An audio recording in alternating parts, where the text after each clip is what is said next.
Hello, and welcome to the lore of Braunhaven, and welcome to the new year, 2025. Hope you had a good holiday season. Today we're going to be talking about uh, the Renegade and the namesake for the Catacombs of the Renegade in the Eastern Plains. So, in around 550, negative 550, an illusionist, young illusionist, that time has forgotten his name, simply today known as the Renegade, left the city of London in the borderlands, and he traveled eastward into the Eastern Plains. Many assumed that when he left, he was leaving the College of Magic in London, traveling to Erebachia along the Eastern Tradeway in order to further his studies in the illusionist arts. But that is not the case. Instead, he traveled along the Eastern Tradeway and ended up landing in the village of Felward. He stayed in Felward for a number of years, uh, leading a mostly quiet life, uh, agrarian lifestyle. Some say he fell in love, but for whatever reason, this seemed to end tragically. Uh, his time in Felward, whether it was because the love of his life was killed or other matters, ended when Knowles attacked Felward and razed the village to the ground. He was one of the sole survivors, and he made his way through the ruins for quite some time, living amongst the ruins. And it seems that he came to an epiphany one day. Over this time of living in the ruins, he had grown more and more bitter and angry at the loss of the village of Felward, and he ended up leaving those ruins and making his way south across the plains to a point where he decided to build his, not necessarily a tower and not necessarily a fortress, but it was a location of solitude. And nobody really knows what his end game here was, but his goal was clear. And using the illusionary arts that he had mastered, he began to draw the different Knoll packs to his banner. Whether this was through charm or illusion or uh, simply diplomatic, although diplomacy for using a human using diplomacy to the Knolls is questionable at the very least. Maybe he had a box of milk bones. Nobody's sure. But using those arts, he drew the packs of Knolls to him and created quite an army of Knolls. It is the first time and only time that the Knoll packs came together under a single banner. Usually, the Knoll packs will fight each other as much as they will fight anybody else that enters their region.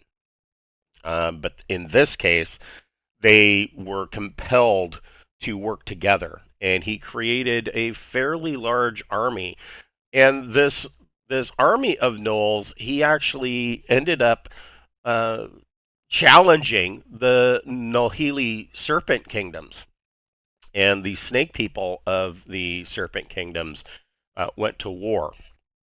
And this battle quite literally was short and sweet. The Serpent Kingdoms overran the Knoll packs, and that was pretty much the end of that conglomeration of the Knoll packs. But what was left behind afterwards was the Catacombs of the Renegade, and this fortress of solitude that he had built uh, on the surface of the world. It was a simple set of structures. Probably it could be described anywhere between the typical knoll encampment and some human type dwellings that were on the surface of the world. And not all of the people in his army were gnolls. There were some humans. Some of the pirates that were found from the Scourge Shore, or the village of Scourge Shore, were known to be a part of his encampment as well. And they seemed to all work together with these gnolls up until, of course, the Serpent Kingdoms put an end to that. The Scourge Shore also became a set of ruins in that little conflict. Beneath this little town of shanty buildings and huts was a vast catacomb complex that he had actually tasked his minions with digging. And there is a vast dungeon complex now found beneath these ruins. Nobody really knows what can be found in this catacomb complex, and nobody really knows why it was built in the first place.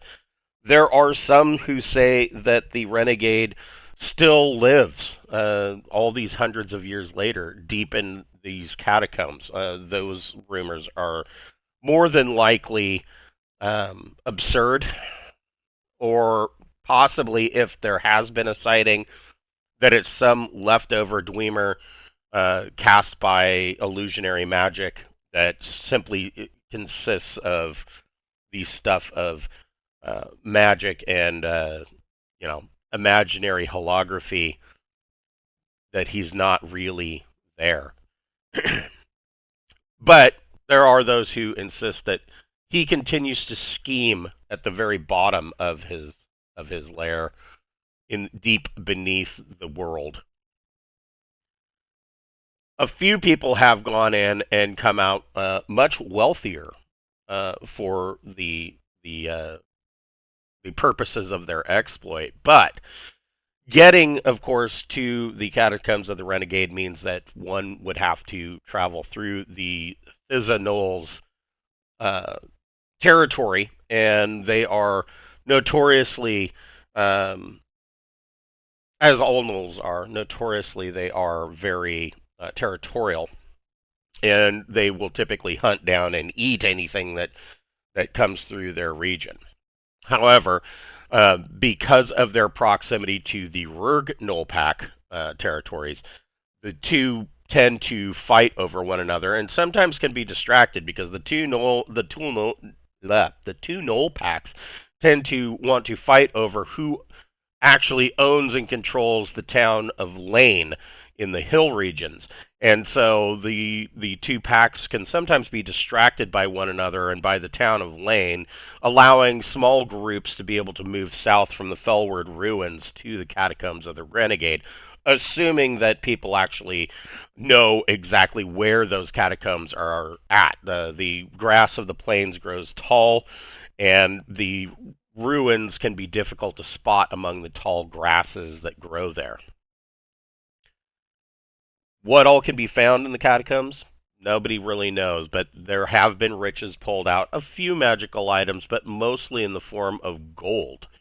Where he got this gold is anybody's guess, but it is assumed that a lot of this gold was taken from the Nulhili Serpent Kingdoms and stashed here. Why the Serpent Kingdoms didn't go in and take it back, nobody knows. But the assumption, of course, is that there's something that is bad enough in the deep catacombs that the snake people decided that they didn't want to delve any deeper in recovering their stolen merchandise. So that is the Catacombs of the Renegade. We will be continuing our exploration of the Eastern Plains and further in the next Lore of Braunhaven. Thank you for watching.